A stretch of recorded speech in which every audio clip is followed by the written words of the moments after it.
I am my mom's only child. As my mom's only child, she never understood that I was growing up and getting older. And whenever I had a problem, she would tell me to tell them what my mommy said.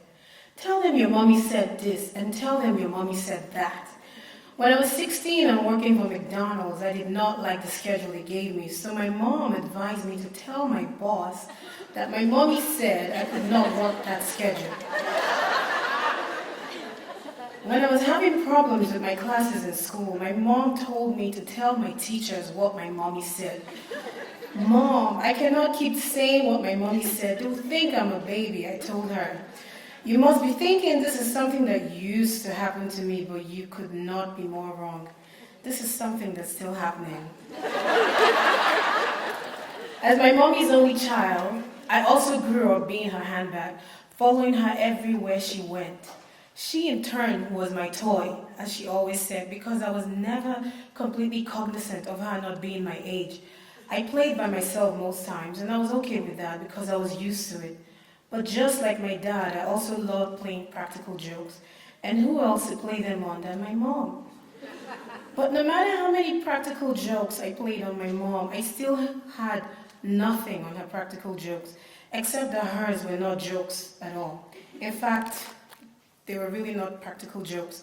You see, my mom had and still has a gift of starting all the wrong businesses. One time, while we were still living in Nigeria, my mom decided to go into the poultry business. She hired the contractors to build the poultry in the backyard, and before we knew it, the chickens were there. Then the wait started. We waited for the chickens to grow and start laying their eggs, but there were no eggs. After bringing in the professionals to tell us what was wrong with the chickens, we discovered that my mom had bought roosters, not eggs.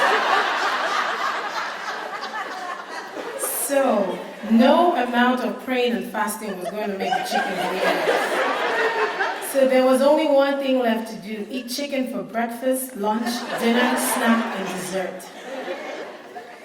Then there was a time my mom decided to start a fashion business. It happened when we were on our way to America. She got a tailor to sew traditional Nigerian men's shirts and pants. They were so trendy and stylish. The only problem was they were not sewn proportionately. The long shirts were matched with the short pants, and the short pants were matched with the long pants.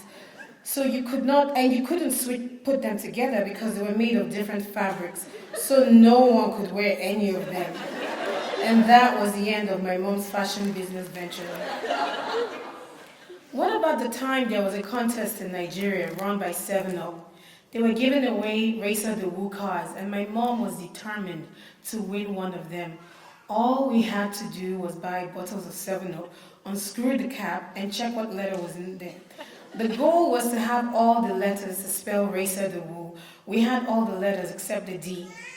In Nigeria at that time, sodas were packaged mostly in glass bottles, and they could be bought by the crate with 24 bottles in each crate.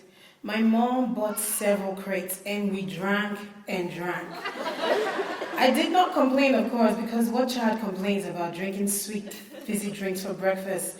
Unfortunately, all the drinking did not win us a Racer de Woo cup, but we were one step closer to sugar addiction.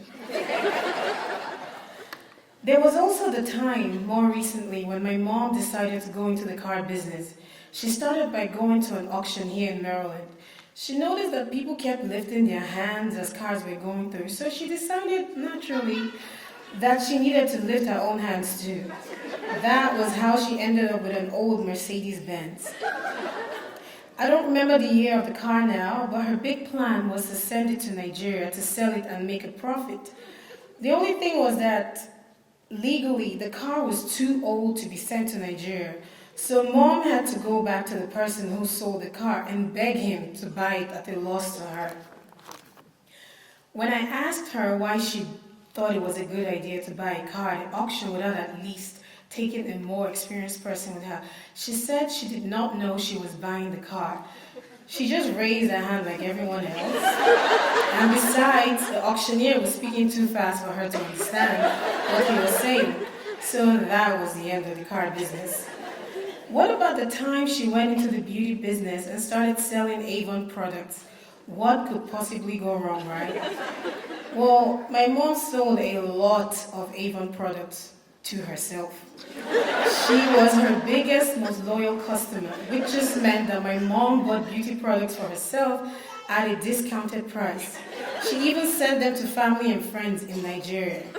The beauty business did not last long. My mom's business ventures are not over, and every time she starts a new one, I wait in bated breath to hear how she miscalculated this one again. Meanwhile, I myself became a mom in October last year, and I have now regressed from calling her mom and back to calling her my mommy. And I actually sometimes say, my mommy said this and my mommy said that. And I use it as a valid reason to not do or do something. And I do it so effortlessly and shamelessly. I cannot wait for my daughter to grow up so I too can tell her to tell them what her mommy said. And who knows, I might start a few miscalculated businesses just to entertain her.